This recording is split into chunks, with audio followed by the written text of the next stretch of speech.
हरिहर ओम. मी ब्रह्मविद्याची 2020ची साधक आहे. नाही, ब्रह्मविद्याची मी 20व्या वर्गाची साधक आहे. तर माझं नाव सुमित्रा संजय देशपांडे.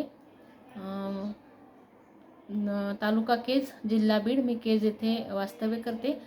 जवळजवळ मला 25 वर्षापासून ॲलर्जीचा त्रास आहे, खूप मोठा. म्हणजे मला रोज पंप घ्यावा लागतो आणि मला खूप शिंका येतात आणि बऱ्याच गोष्टींची मला ॲलर्जी आहे. तर पाठीत 100 इंजेक्शनं घेऊन मी टेस्ट करून त्या ॲलर्जीचा शोध लावला होता. तर मला बऱ्याच गोष्टी खायच्या नाहीत किंवा धुळीची ॲलर्जी बऱ्याच आहे ते त्याच्यामध्ये. तर त्या 100 गोष्टींची मला ॲलर्जी आहे.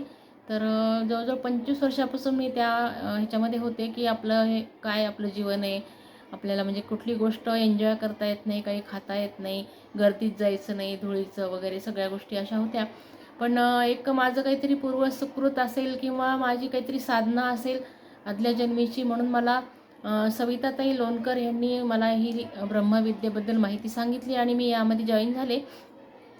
आणि जसं ब्रह्मविद्येमध्ये मी जॉईन झाले, पहिल्या दिवशी जेव्हा आम्हाला तो व्हिडिओ आला की स्मरणवर्धक श्वसन प्रकार, तर मी सुरुवातीला 7च वेळेला केला पहिल्या दिवशी आणि नंतर दुसऱ्या दिवशी मात्र मी 49 वेळेला तो केला.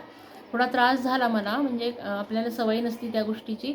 माझं खूप डोकं वगैरे दुखलं, मग पण मी सोडलं नाही ते, कारण मला याच्यातलं गम्य कळालं होतं की हे केल्यानंतर जे काही फिलिंग आली मला, एकदम फ्रेश अगदी, असं काहीतरी वाटायला आपला नवीन जन्म झाला. तर त्यामुळं मग मी तो प्रयास चालू ठेवला आणि पूर्ण वर्ग होईस्तरही मी ते करतच होते, पूर्ण सगळे प्रकार. जेव्हा सगळं शिकून झाल्यानंतर जेव्हा आम्हाला ते MP3चं मिळालं, ते तर मी रोज माझं डेली चालूच आहे. ते ॲलर्जीचा 95% त्रास माझा कमी झाला.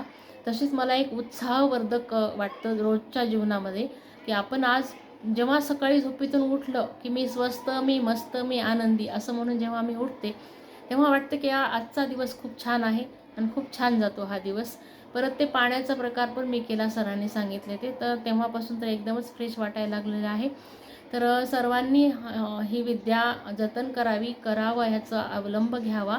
मला छान अनुभव आला आहे, तुम्हाला पण येईल आणि हे कंटिन्यू केल्यानंतरच त्याचा अनुभव येतो. आणि त्याच्यासोबत आपल्याला एक अध्यात्माची ओढ लागते. अध्यात्म म्हणजे काय? एक ध्यानधारणा. ध्यानधारणेतून आपल्या शरीराची, मनाची शुद्धी होते आणि श्वसन प्रकाराने आपल्या शरीराची शुद्धी होते. मनाची जेव्हा शुद्धी होते तेव्हा आपल्या मनामध्ये चांगले विचार येतात, सगळ्यांबद्दल प्रेम, माया, परमेश्वर पाहायला आपण शिकलो. म्हणजे आपल्याला ह्या गोष्टी बऱ्याच खूप छोट्या छोट्या ह्या माहीत पण नव्हत्या आपल्याला, त्या आपल्याला याच्यामध्ये येऊन शिकायला भेटल्या. आणि माझा अनुभव एकंदरीत सगळा छान आहे.